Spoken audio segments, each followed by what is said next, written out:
모두는 하나님께서 택하여 불러 세우신 교회들입니다.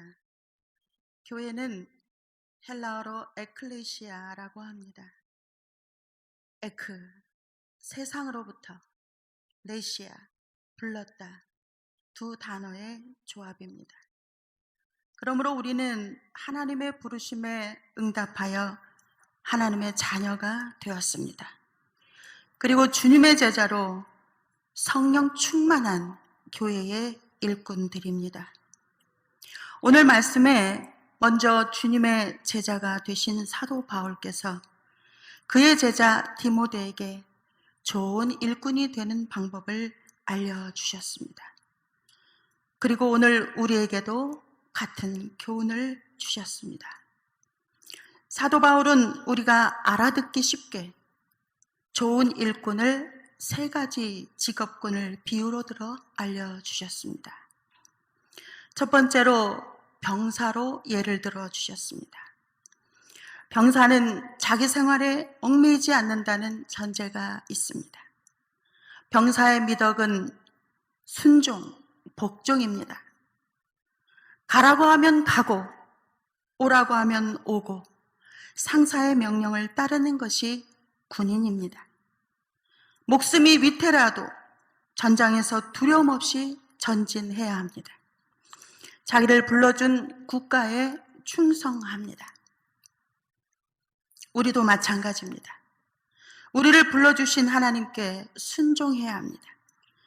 하나님의 뜻을 따라 가라 하면 가고, 오라 하면 오고, 서라 하면 서야 합니다. 지금까지는 나를 위해 살았다면 이제부터는 하나님의 영광을 위하여 살겠습니다 하고 맹세하며 거듭난 인생을 살고 있습니다. 목숨까지 바쳐 우리를 살리신 주님을 위하여 내 인생도 내 목숨도 주님 것입니다 라고 고백하며 사는 사람들입니다. 군인의 최고의 미덕은 무기가 손에 있지만 함부로 사용하지 않고 절제하는 힘에 있습니다. 상관의 명령에 의해서만 무기를 사용합니다. 그러므로 좋은 하나님의 일꾼은 내 힘이 아니라 하나님의 능력을 믿고 흔들림 없이 우직하게 하나님의 명령을 기다리는 사람입니다. 장자에 보면 이런 이야기가 나옵니다. 기성자라는 사람이 왕을 위해 싸움닭을 길렀습니다. 열흘이 지나자 왕이 물었습니다.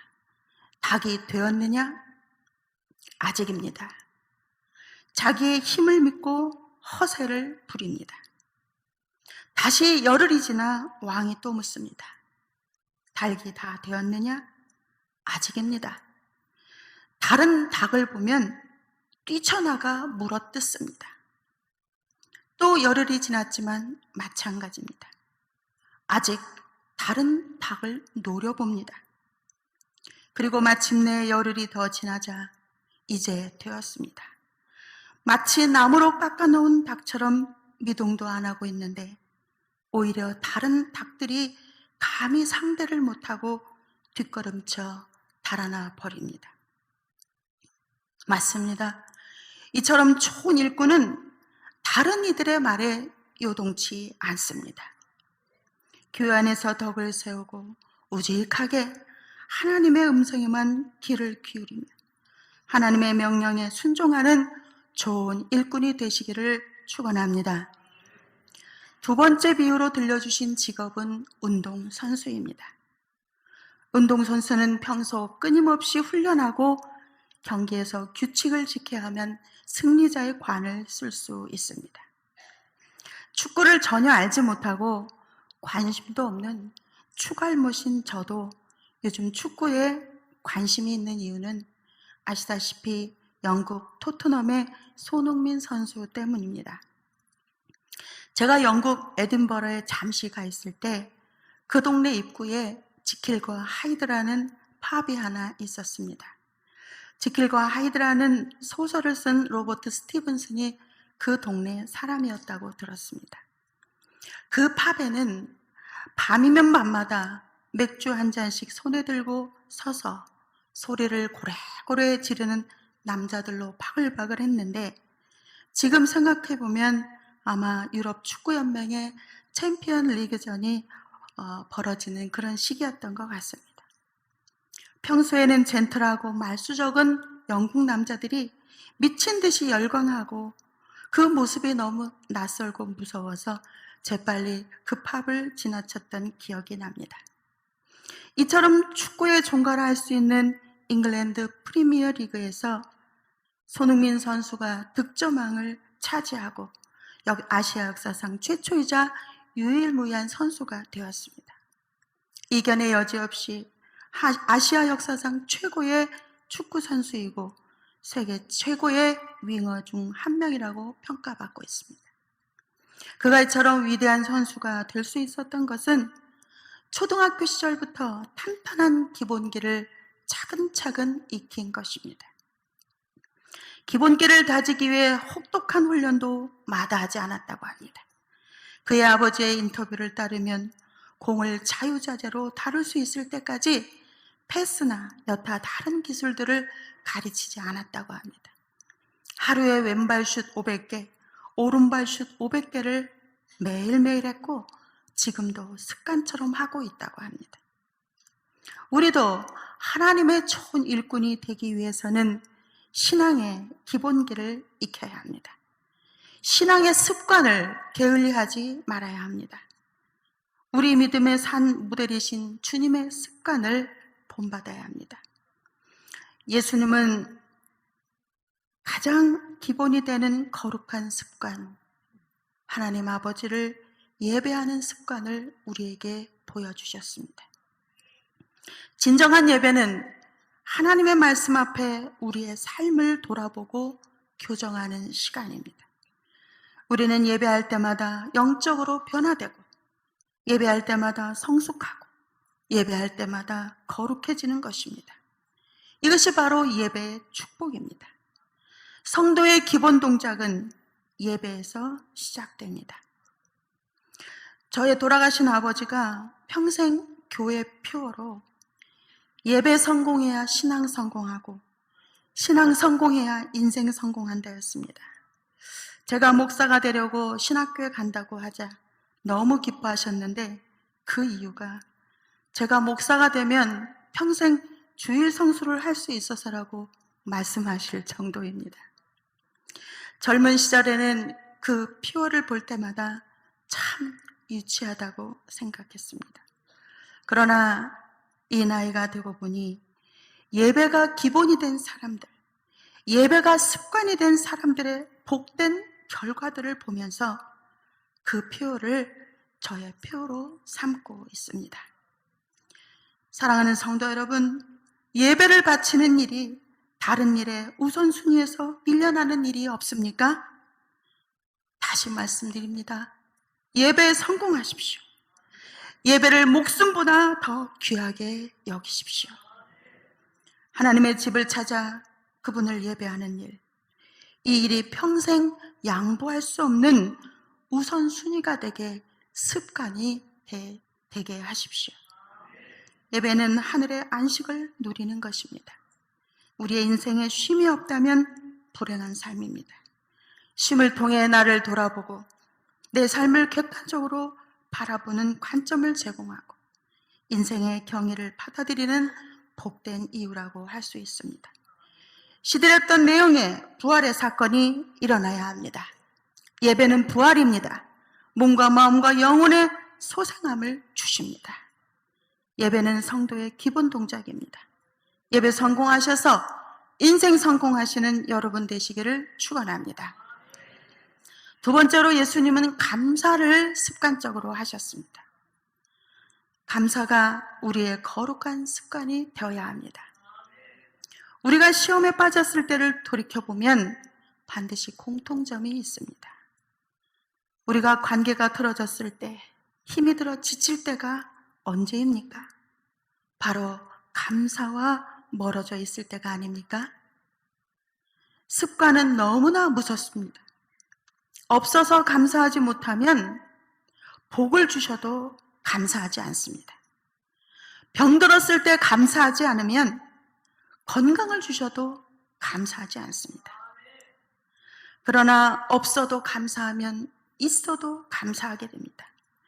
그래서 예수님은 무슨 일이든지 늘 감사로 시작하셨습니다. 오병이어의 기적은 감사로 시작됩니다. 5,000명이 먹을 것이 없자 한 어린아이가 물고기 2마리와 보리떡 5개를 들고 왔습니다. 그러자 예수님은 그것을 보고 에게 하지 않으셨습니다. 감사 기도를 드리셨다고 말씀은 전하고 있습니다. 작은 것에, 적은 것에도 감사하십시오. 그러면 우리 하늘 아버지께서 넘치도록 채워주십니다. 저는 로마 근교에 있는 산 칼리스토 카타콤을 방문한 적이 있습니다.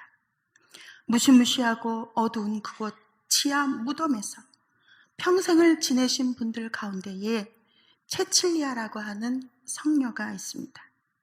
지금도 그의 모습을 그대로 본딴 대리석상이 누워 있습니다. 로마의 군인들이 이 카타콤에 쳐들어와 체칠리아 성녀의 목을 반만 잘라서 죽을 때까지 고통을 주었다고 합니다.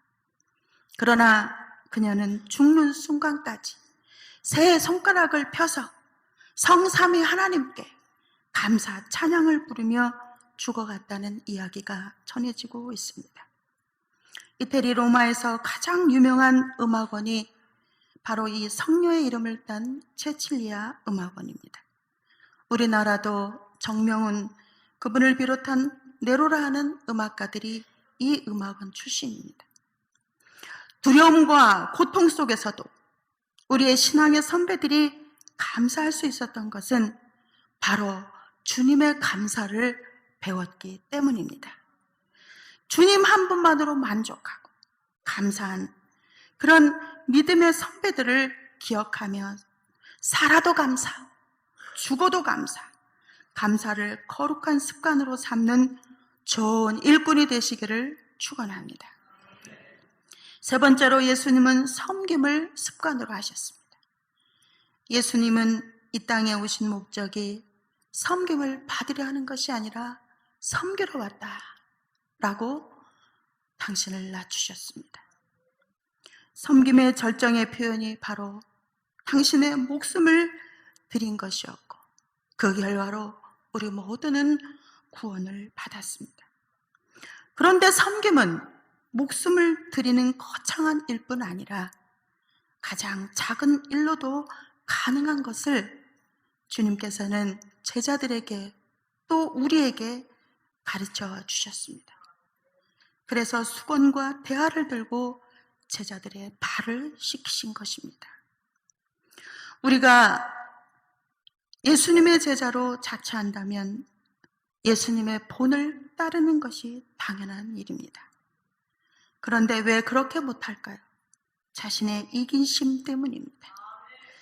내 한 몸 조금 편하기 위해 우리는 그 작은 고난들을 견디기가 싫은 겁니다. 그렇다면 어떻게 우리 자신을 그리스도인이라고, 그리스도의 제자라고 할 수 있겠습니까? 섬김은 옵션이 아닙니다. 명령입니다. 해도 좋고 안 해도 좋은 일이 아니라 하지 않으면 안 될 주인 되신 분의 명령입니다. 이웃들에게 거룩한 영향을 끼치는 제자의 삶은 상처받고 고통받는 이웃들의 모습을 주목하는 데서 시작됩니다. 세상에 고생하고 기진해 있는 영혼들을 바라보십시오. 예수님께서 본으로 보여주신 12명을 책임져 보십시오. 12명이 많으면 3명이라도 책임져 보십시오. 3명도 많으면 단 1명이라도 섬겨 보십시오. 교회는 말씀과 기도 그리고 삶의 고통과 기쁨을 나누며 서로의 영혼을 터치하는 곳입니다. 거기서 기대할 수 있는 최대한 사건이 무엇입니까? 섬기는 그곳에서 눈이 열리고 예수님이 계신 것을 보게 되는 일입니다.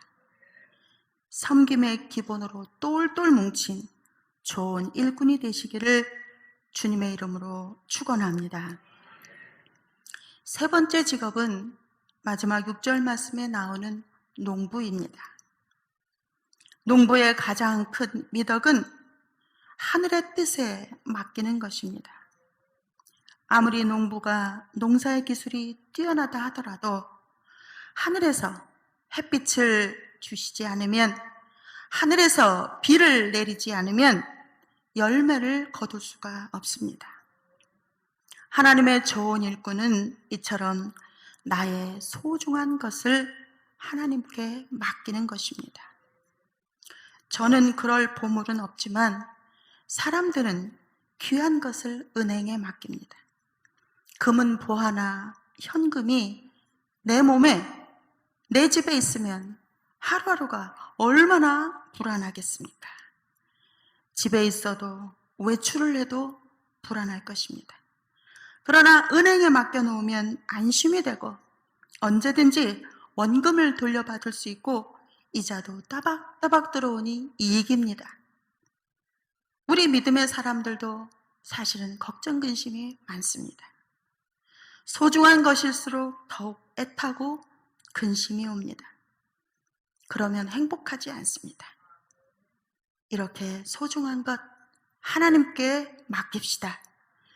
하나님께 맡아놓으셨다가 언제든지 달라고 하면 우리 하나님께서는 이자까지 붙여서 돌려주실 것입니다.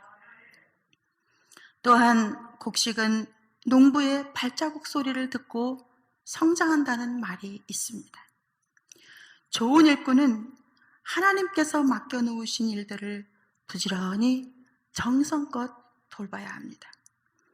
교회 일꾼은 아무리 작은 일일지라도 정성을 다해 섬겨야 합니다. 바로 하나님의 일이기 때문입니다.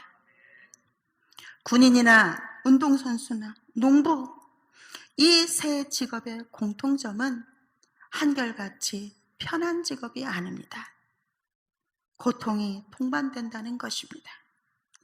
사도 바울은 우리가 주와 함께 죽었으면 또한 함께 살 것이요, 참으면 또한 함께 왕노릇할 것이라고 좋은 일꾼들이 받는 축복에 대해 결론으로 말씀해 주고 계십니다. 사랑하는 성도 여러분, 우리 모두 좋은 일꾼이 됩시다. 충성된 일꾼이 됩시다. 그래서 하나님께서 우리를 축복하시고 우리 교회를 부흥시키시고 주님의 영광을 물려주실 줄 믿고 나아가는 우리 모두가 되시기를 주님의 이름으로 축원합니다.